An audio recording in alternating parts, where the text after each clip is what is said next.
Alright, so now we're going to do a relative compression test on this car. So what is a relative compression test? Okay, so a regular intrusive compression test is, which we're going to do in a little bit later, is when we're going to go in and actually check what the actual compression is on an engine. But one of the things we can do with a relative compression test in the computer is we can, remember with the power balance, we're measuring how much crankshaft RPM is produced each time that power cylinder or power stroke fires on that cylinder. Well, in a relative compression test, we can crank the engine over, and if you have a low compression, then the crank, obviously you're going to have less resistance as it's coming up on its compression stroke.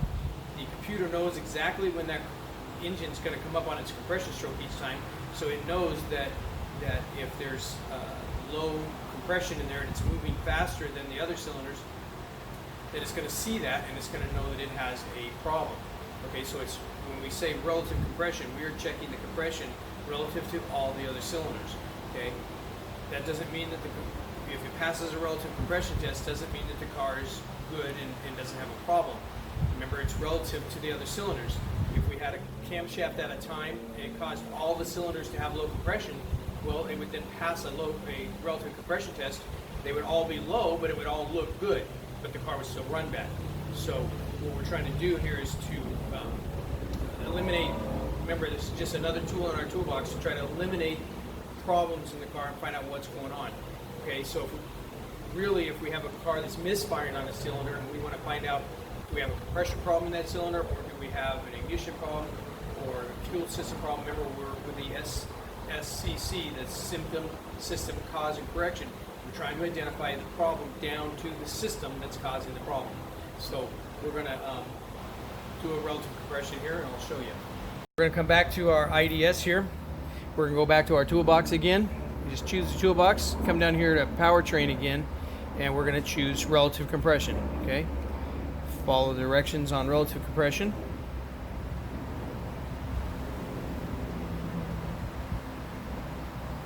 And it's going to tell us to turn the ignition switch to key on engine off. We are going to make sure that the battery is charged, and we're going to hold the throttle to wide open throttle. Okay, so I'm going to get my trusty assistant Jay to go inside the car, and he's going to hold the throttle. He's going to turn the key on. He's going to hold the throttle wide open, and it's going to call for us to crank the engine over now. So he's going to crank the engine over. And it's just going to count down 10 seconds.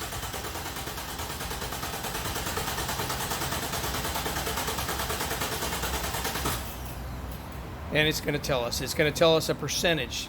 Okay, these cylinders are all within 0% of each other, so this engine's in really good shape.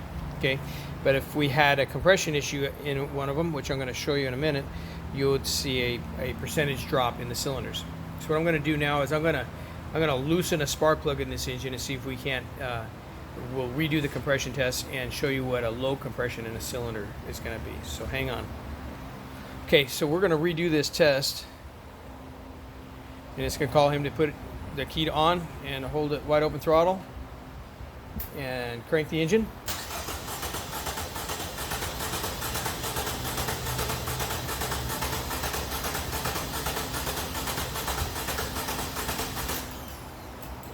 Okay, so this is an extreme example because we just took a spark plug out of that hole, and so it's got, minus 41% compression in that hole, so 41% difference than the other three cylinders, and it comes up in yellow. But any place up in here, anything more than about I think 5% in a gas engine, 2% in a diesel, we would consider it a problem, and we would need to investigate that problem. So again, all this is comparing the cylinders against each other. Again, if we had a camshaft that was at a time and all the cylinders were at 100 pounds of compression, they would all say they were good because they were even. All we're doing is checking them relative to each other.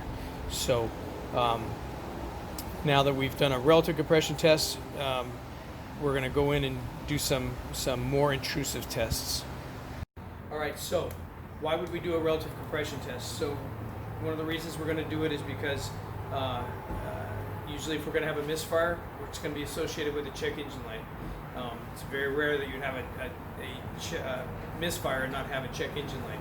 And most of the time you're going to have a Class A misfire. It's going to flash the check engine light on you. It's going to say, hey, you got a problem that's going to hurt a catalytic converter, so it's going to flash the check engine light for you. May or may not, depending on how bad it's misfiring or how bad it's running, and how often it's misfiring. But we're going to use the relative compression to try to yet find one more reason or what's going on with this car. If they're all even and we only have one cylinder misfire in the power balance, and we do a relative compression and the relative compression test pass, there's really no reason for us to do a manual compression test, because we know that, you know, it's passing that, it's just misfiring on one cylinder. Now, the other thing we want to do is, remember, we want to kind of look at the car as a whole as we're trying to figure out what's going on with this thing. Is if you paid attention when we did the relative compression test when it was good with the spark plug in it, the car sounded a certain way. But as soon as we pulled that spark plug out, it cranked over, and you could hear it miss a beat as it's trying to crank over. That's really important for us to listen to when we're trying to diagnose a car. What's happening with the entire car? Okay. The other thing you might want to listen to is does it crank over slow? Does it labor to crank over? Is there a timing issue? Most new cars maybe not have such timing issues, but if you went back to an older car, you could have a distributor that was sticking or something like that, causing it to labor as it cranked over or something like that, and that could cause you to run rough and do some stuff. So listen, watch, smell, do everything you can to try to figure out what's going on with these cars. So now that we've done a relative compression test, we're going to go ahead and start doing some more intrusive tests with the car.